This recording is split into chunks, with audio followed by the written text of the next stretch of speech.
Success of an entrepreneur. We've raised the bar. Learn firsthand from successful business owners and create your own path to success. I'm going to show you how great I am. It's time to hit the road to growth with team lead of the Enriquez Group, Realtor Vinny. Hi, you Road Growth listeners. Today I have Seth Greene. He is the author and co-host of Sharkpreneur. Sharkpreneur, again, we're going to be on the same level for the listeners and myself, trying to dive deeper into Sharkpreneur. The way I take it off is that he's going to make you look like a mini expert in your field. But Seth, why don't you take it over? Well, thank you so much. It is an honor to be here. Sharkpreneur is the podcast I co-host with Shark Tank's Kevin Harrington, where we interview entrepreneurs about what it takes to grow and scale a business. Okay. So how long have you had that podcast going for? Almost 10 years. Oh, wow. Okay. So, I mean, because when did podcasting really come about? That was probably about 10, 15 years ago, right? Or... Yes. I started it accidentally before Kevin was a part of it. I had just interviewed about 15 amazing marketers for a book I was writing called Cutting Edge Marketing Magic. And I started listening to podcasts then, and every podcast I loved was an interview style show like this one. So I said, you know what? I just interviewed 15 people. I wonder if I could throw them up on iTunes as a podcast and see what happens. Don't do that. We didn't have Zoom back then. It was like a conference call. You could hear the phone ring. You could hear the secretary answer and go, hang on, let me get Mr. Jones. And he was like, why are we talking again? Like, the production quality was awful. The first reviews all said, if you can get past the god awful production, the content's really good. So I said, we should actually do this on purpose. And we brought in some audio engineers and video engineers and got some strategy behind it and turned it into a real show, and then applied our strategic marketing strategy to the show, because I knew the average entrepreneur, the average coach, the average consultant is never going to make $1 million on downloads. They're not going to become Joe Rogan. So I said, we need a way to make this work for an average local business owner who's never going to get 5,000 downloads to actually make money doing a podcast. We tested it on one person other than myself, on a golf coach. It worked incredibly well, and we launched it as a service probably about 10 years ago, and it's taken off ever since. What was the original intention of those interviews? So you said you had 15 interviews, and then you basically put them up. What was the original intention of those interviews? I was trying to get my way in the door with some like Madison Avenue, Fortune 500 ad agencies that otherwise I could never get in front of. I wanted to earn their business, earn their referrals for services we had that they didn't want to touch. And it worked. Those first 15 episodes made me over six figures. All right. Well, let's rewind a little bit. Who was a young Seth? I mean, growing up, young Seth, was he basically the go-getter entrepreneur? Was he looking to interview people? Was he looking for ways to get in the door? Who was young Seth? No, not at all. I was bullied for years. My life was miserable in middle school, and I had the good fortune I wanted to learn. I got into the occult. I wanted to learn how to summon Satan to put a curse on my bully. Summoning Satan did not work. He never showed up. But to distract me, my dad got me a deck of tarot cards as a present. I went to a magic store to go buy a book on tarot cards because there was no internet 30 years ago. There was no Google. So I bought, instead of the book, I saw a guy behind the counter demonstrating a magic trick. I said, I want to do that. I got my first magic trick when I was about 13. I started to become a semi-professional amateur magician. And then if you fast forward a few decades, reading a full-page ad in Magic Magazine, a trade journal, said, make an executive level income part-time as a magician. And I was cold calling for a living at a Fortune 500 company in financial services at the time. So that sounded pretty good to me. I had to borrow the money to get the course from my parents. And within 90 days, I was the busiest, most expensive magician in my city. And so it really, really worked. And so I contacted the guy who sold me the course, and I said, would this work in my real business as a financial advisor? He said, yes. I said, where'd you learn it? He said, the two words that changed my life, Dan Kennedy. I became one of the top 30 ranked financial advisors in the United States in 2 years after working with Dan. And then that started my phone ringing off the hook with the financial advisors who said, how do I do what you did? And Dan said, start a marketing company and do it for him. And that was 15 years ago. All right, let's go back. Okay, being bullied, trying to get the devil to help you out, or Satan to help you out, then into magic. So was magic going to be the avenue to wow people so that you wouldn't be bullied, or was it just something you wanted to do that you could do by yourself? I mean, what was the idea of originally getting with magic? I mean, again, it was unintentional. I went to a magic store to get a book on how to read my tarot cards, and saw someone doing a magic trick that may have been one of the first magic tricks I ever saw in my life. I saw that Paul Richards, who I still know 30 years later, I saw Paul demonstrate doing a magic trick. And then somebody bought, like somebody who was demonstrating it. This is what you can do if you buy this. And I said, forget the tarot card book. I want to do that. So I used the money that my dad had given me for the book to buy the magic trick. There was no intention originally behind it. It was just, oh my God, I can't believe I just saw that happen. And you're telling me I'll be able to do the same thing. That looks awesome. Sign me up for that. So when you learned how to do that, what happened next? I mean, were you getting more magic tricks? Was self-esteem coming about? I mean, what was happening as you basically did that first trick, learned that first trick? Yeah, absolutely. It certainly boosted my self-esteem, boosted my confidence, got me to obsess and want to get as many magic tricks as I possibly could. So it didn't change my life at all in terms of it didn't stop the bullying from happening. Several years of martial arts helped stop that. But the magic has been a lifelong passion ever since. It's what got me into marketing.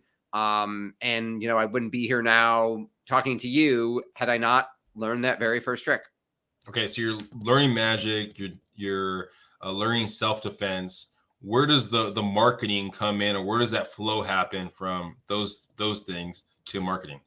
Sure. So you got to fast forward a couple decades to when I'm, cold calling for a living, interrupting strangers, asking for money, because there was no internet then. There was no social media. I was cold calling, dialing for dollars, trying to get, clients for the Fortune 500 company I worked for. And I hated it. I had to make 300 cold calls a day and get hung up on all day long. It was not very much fun. And I saw the ad in Magic Magazine for a marketing course for magicians. So I got the course, became a successful magician, and then said, could I do this in my real job as a financial advisor? Dave D, the man who sold me that course, said, yes, you could. The guy I learned it from, his name is Dan Kennedy. And then I started learning as much direct response marketing as I could to grow my financial services business. So let's rewind then again a little bit. And I know I keep on going back on the same kind of stuff, but I'm rewinding back to trying to get the idea of this person that was afraid to talk to people, right? He was getting bullied, right? And he's basically cold calling. He didn't start his own business yet, right? But he's working for a company cold calling. So he still has a little bit of want. Was that coming out of fear, or was that basically finding where was that? Where did that come from that little kid that was getting bullied, trying to get self-esteem, and kind of slowly going up the ranks to the man you are today, where it seems you're fairly confident with who you are, right? So I'm just trying to get that roadmap a little more detailed out, if that makes sense. Absolutely. So it wasn't overnight, obviously. We're talking about a 3-4 decade journey from getting picked on relentlessly and hating to, not wanting to get off the bus every day at the way home from school because I knew what was going to happen, to standing up for myself. And then my parents moved, so I was no longer in that neighborhood anymore, no longer at that school. So thankfully I had stood up for myself like a month before we moved. So the bullying stopped. So I didn't have to wonder, hey, should I have ever done something about it? Then we moved to a high school and a school district where it was cool to be smart and I wasn't picked on anymore. So instantly my life got better. And then if you fast forward, the first job I got out of college was, as a retail financial advisor. And I thought that meant the company had all these clients and I was just going to manage the money and manage the investments and pick stocks and stuff. Well, it turns out not how it works. You have to go get all your own clients and you are 100% commission. So you don't get any clients today, you don't eat. So I had an apartment, I had a car, I had bills to pay, and I had no money coming in. So yeah, sure. Was there a certain amount of fear as in, well, I made 300 calls today. I don't have a sale yet today. I'm going to keep going because there's no point in going home because there's no food in the fridge. So Yes, I think the fear of failure definitely played a part to drive me to the point where I was open to new ideas. I was willing to learn something else. And I hated cold calling and figured there had to be a better way than what our branch manager had taught us, which was go through the phone, start at the letter A, go through the phone book and keep going until you get to the end. Was there ever a thought in your head? Because, I mean, you brought up all those different things. I have to keep pushing forward. I have to go forward. I have to go forward. Right. But you didn't bring up the idea that I think a lot of listeners will think of is I'm going to get a 9-to-5 job where I'm getting that steady paycheck and I don't have to worry about basically hunting for my next meal. Right. So was there a thought in your head that you were going to find a 9-to-5 job and live comfortably? No, well, this was the first job I had. So I have always been in some form, whether in some form of sales. So whether it was like door to door when I was 14 or 15 versus, whether it was telemarketing when I was in high school and college, I had been used to, even though it wasn't, telemarketing for some of the other companies I worked for was a lot more pleasant than cold calling for financial services. So it was the first quote unquote real job I got right out of college. I didn't know any better. I wasn't expecting to be cold calling when I got it. So I wasn't, when I found out, I was mad, but I wasn't going to quit because I had done the cold calling thing before, even though it was more fun doing it for other companies than it was for this one. But I wasn't going, I didn't think I'm going to go quit and go get a job that doesn't involve this or go get a job that has a guarantee, that has a salary. I had a friend at the firm who had gotten there 6 months to a year ahead of me. And honestly, I said, you know what, if he's making good money, I'm 10 times smarter than that guy. I got to be able to pull this off. It is when you're in the low moments now, and we're going to get into how kind of the more in deep dive into the writing the books and Sharkpreneur and everything else you do. And I mean, you talked about in that low moment right there, right? You looked at basically one of your colleagues and going, hey, I'm smarter than this person, so I can basically do it too.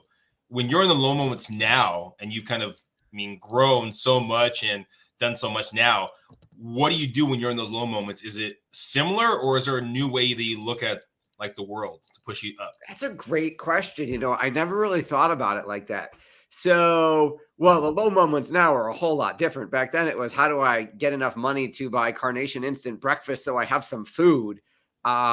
Now, it's a multi-million-dollar company. So I guess the bigger you get, the more you get paid, the bigger the problem you solve is. So now the problems are bigger, but the rewards are a lot greater. So what do I do now? Now I've got a wife and 3 kids myself, and we have 46 team members who work here. So we have a whole lot of mouths to feed. So I try and think about them. I try and think about why I get up in the morning, and I try and think about what positive outcome I want to create out of whatever that low situation is. And then I try and positive stack and think about what are all the things I've been through before that I overcame to get to where I am. So I know I can get through this, and that, no problem is permanent, and eventually we'll come out the other side and we'll be better, bigger, stronger because of it. For people listening right now, I know for myself, I took away 3 nuggets right there. He first looks at his big why. Secondly, he looks at how he can basically learn from this failure. Thirdly, he basically looks back at his achievements. I think if you can do those 3 things, that's a powerful thing to probably get you through any kind of low situation right there. Amen. So walk us through what came first. Was it Sharkpreneur? Was it writing your books? What was the process there? So I've written a number of books over the year. I've now written 9 Amazon best-selling books. I would say, I had written a couple of books in the financial services industry about marketing.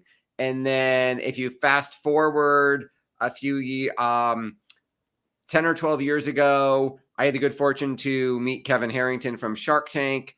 That's a whole nother story. We started doing business together and doing digital marketing for some of his portfolio companies that he owns pieces of. And that was going really well. One of those companies was called Angel Investors Network, and we would help fill the room and it's a live version of Shark Tank. It's called Pitch Tank. Companies present, investors ask questions. So we got to help fill the room 3 times a year for that event. I got to be one of the judges of the companies and get to be, on stage saying in or out type of thing, like Shark Tank with Kevin, which was amazing. And at one of those events, the biggest one we did every year was in Vegas, and they had like 2,000 people there. And one year we were having dinner the night before the event, and he says, you're doing all this stuff for my other companies. Tell me something you do that I don't know about. What's your latest, coolest thing? And I told him about our, Grow Your Own Cult Authority Maker program, which has a podcast as a big part of it. And he said, oh, that sounds cool. I want a podcast, but I don't want to do any work. He said, you already have a show. At the time, it was called Direct Response Marketing. He said, you already have a show. Why don't I come on your show? We'll rebrand it around the 2 of us. You do as many episodes as you want. I'll do 1 a week, and I will promote the 1 a week to my social media following and my email list. Yeah. And I said, well, as they say on your show, sir, I'm in. And he said, done. So Direct Response Marketing became Sharkpreneur about 10 years ago. And it's been an incredible journey because obviously having Kevin on the show has dramatically increased our download numbers. But more importantly, it's opened doors that I otherwise couldn't have gotten into. It's gotten me relationships with people that I couldn't have got before. If I would have said, hey, want to be on my little show, they would have ignored it, never seen the email. But if it's, hey, want to be on with Kevin Harrington from Shark Tank, the answer is pretty much yes every time. How long of a process was it from when you originally met Kevin to that conversation at the dinner table? So we had been doing business together. He had been a client here at least probably 3 or 4 years before the podcast conversation happened. When did he originally find you, or you found him? No. So Kevin was one of the original members of an organization called EO, Entrepreneurs Organization, with Michael Dell and some other amazing entrepreneurs. And he was a friend of mine in a BNI group I used to be in, said, hey, I know you love Shark Tank. Did you know that Kevin Harrington from Shark Tank is coming to Buffalo to speak at an event? And I said, no one comes to Buffalo to speak. What are you talking about? And he showed me this website that said Kevin was coming to, it was like the 50th or 25th anniversary of EO or something. And the Northeast Regional Conference was in Buffalo, happened to be in Buffalo, and he was the keynote speaker. And I didn't even know what EO was. And I'm not a member. I didn't make enough money back then to qualify to be in it. So I had to pay $300 for a ticket. I had 8 meetings that day. I canceled them all to go. I went, and then I'm in line at the back of the room after he spoke, and everybody's getting their picture taken, getting their selfies, buying his book. And I said, if I do that, I won't stand out. I have to come up with something different. So by the time I get to where I'm first in line, he said, hi, nice to meet you. I said, Mr. Harrington, I'm here to take you to the airport. And there was no Uber back then. Okay. He said, no, that's okay. I'm going to take a cab. And I said, no, you don't understand. They insist I'm supposed to take you to the airport. And he said, okay. Let me finish, doing pictures and signing autographs. And then I got a board meeting with EO, the local EO committee. Why don't you come sit and be a fly on the wall for that meeting, and then you can take me to the airport? And I said, oh my God, I would love to, watch this meeting. So I'm texting my wife under the table. My hands are shaking. I'm like, honey, I'm going to drive Kevin to the airport. And she's like, in your car? And I said, well, it's Buffalo. I can't run out and run a Bentley by the hour. And she said, well, can you go clean it? Like, we have 3 kids. There's a whole bunch of sippy cups and food and all kinds of stuff in your car. I'm like, I'm supposed to be in this meeting. And she said, say you have to go to the bathroom, clean out your car, throw it all in the trunk. I said, you're a smart woman. So I cleaned out my car. I drove very slowly to the airport.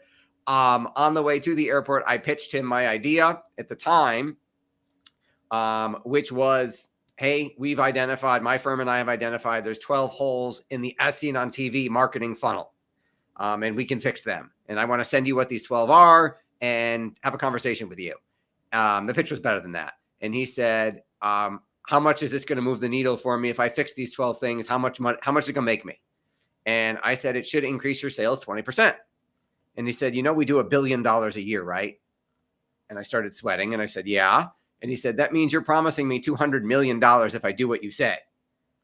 I said, yes, sir. He said, okay, you could send me what you want to send me. So he gave me his address. He gave me his cell phone number. I overnighted what we call a shock and awe box, which is a very large direct mail campaign, to his office. His secretary interrupted his board meeting to show it to him, which I did not ask her to do. She said, "This is the coolest thing ever. You have to watch this right now." So he called me and said, "I'm pissed that my board meeting got interrupted, but she is right. It is super cool. And I'll call you later," which he did, and then hired us. What was in the box? The box had a DVD player with a DVD from me directly to him, walking through all 12 holes in that funnel. It had copies of my books. It had copies of some reports we had prepared. It had a letter. It had some buffalo food like sponge candy and wing sauce and some other stuff, all designed to get his attention, blow him away, and go, "Oh my God, this is awesome. I should listen to these guys." Did you have that box beforehand, or was that something you basically put on the spot? No, box was ready. Okay, so that was something that you've done before in the past with other clients? Yes, we have done shock and awe boxes forever. I learned them from Dan Kennedy. We still do them to this day because they work incredibly well. Do you have a ballpark number for someone maybe listening right now? The maybe putting their own shock. What did you say? Shock and awe. Shock and awe box. Okay. What would be a ballpark number that you kind of think that would probably take? So it depends on the size of the box and the size of the prospect you're going after. So Kevin's, I spent $200 making that box. We've done it in a manila envelope or in a FedEx box. We've done shock and awe boxes that have worked that were 20, 30, 40, $50. And we've done them that were thousands of dollars. Like we had a company that wanted to get in front of Warren Buffett. That box cost about like $3,000, but they sold their company to Warren Buffett. So it worked. I think was that your original idea, or was that basically something? Oh, you said you picked it up from. No, I learned it from Dan Kennedy, and then he has taught shock and awe boxes forever. And we've done many, many, many different versions depending on the client we're creating it for. In that moment that you basically talked to Kevin about, "Hey, I'm the one that's supposed to take you to the airport," and you were shaking, what basically pushed you to actually do that? I mean, what was going through your mind? What was driving you to take that chance? I was incredibly nervous. I mean, technically the worst thing what I told myself was the worst thing he can say is no, right? And then you can't drive him to the airport, and you can try and pitch him right now in 30 seconds anyway. And the worst thing he can say is no, and you'll be where you were 5 minutes ago. Nothing, your life isn't over if he says no. And obviously I had kind of a thick skin from years and years of cold calling and getting rejected. So what pushed me to do it was the opportunity. Was not he could say no, he could yell at me, whatever. It was what if he says yes? Like your whole life could change, which it did. Now, going more into, your business, right? We talk about basically using influencers to build the brand. Influencers has been a bigger thing, and it's getting bigger, especially with NIL deals, right? So how are you seeing that market change in the influence market over the next, couple of years? So we're not focused on, let's say, the traditional so traditionally when people hear the word influencer marketing, they think of somebody like Kevin. They think of somebody like Gary Vaynerchuk or something like that. That doesn't move the needle for most of our normal clients. We're looking at the micro influencer market. So for example, if you are a financial advisor, your dream referral sources are accountants and lawyers. Yeah. So I can go get you 25 accountants and 25 lawyers in your city to be evangelists for your brand and literally promote you and your practice every week for a year. And they're thrilled to do it. They never get asked. They've never been approached this way before. And it moves the needle for you and for them if they do it. Whereas, Gary Vaynerchuk might get 5,000 pitches a day. And unless you're willing to pay like $100,000 for a keynote speech, it's not going to move the needle for him and he won't care. So we find the micro influencer market, like even in the real estate space, we have clients who are real estate agents who are using our model right now, and it's working incredibly well because it's about those local relationships, those mini, even if you're nationwide, there are many influencers in every marketplace. They're not Starbucks famous, right? My kids joke that I'm marketing famous. I can go to Starbucks and no one cares. But if I am going to a marketing conference, and I walk in the hotel, there will be a line of people who want to talk to me. So it's people like that who might have an email list of 100,000 or 500,000 or 1 million They're not household name famous. They might not have a New York Times bestseller or a TV show, but they could certainly make the cash register ring for you. Makes sense. Where do you see your next adventure going? I mean, you've done so many things. You have so many plates spinning right now. Where do you see your next adventure going? Right now, we are working. So we've scaled operations to the point where fulfillment occurs without me. All of our services get provided without me having to touch them. We are now, the irony for a marketing firm, now we're in the process of scaling our sales, because right now I'm, let's say, salesperson in chief as the face of the company. We are bringing on a sales team and getting it to the point where all of the deals can happen without me. So then literally I can just focus on working on the business and don't have to work in it pretty much at all. Do you plan to expand into other platforms, other avenues, building a different brand, anything like that? I don't think we would change our brand because we're in the industries that we serve. We've got a pretty broad reach. I would say, I'm always inventing new products and new services and new ways to generate business for our business owner clients, because you want more leads, you want more referrals, you want more listings, whatever it is, you want more of that.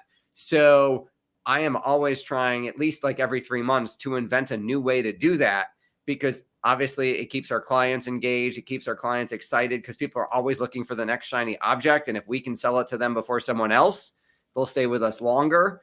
And I think it's also important because it's a new way every new service we create is a new way in the door.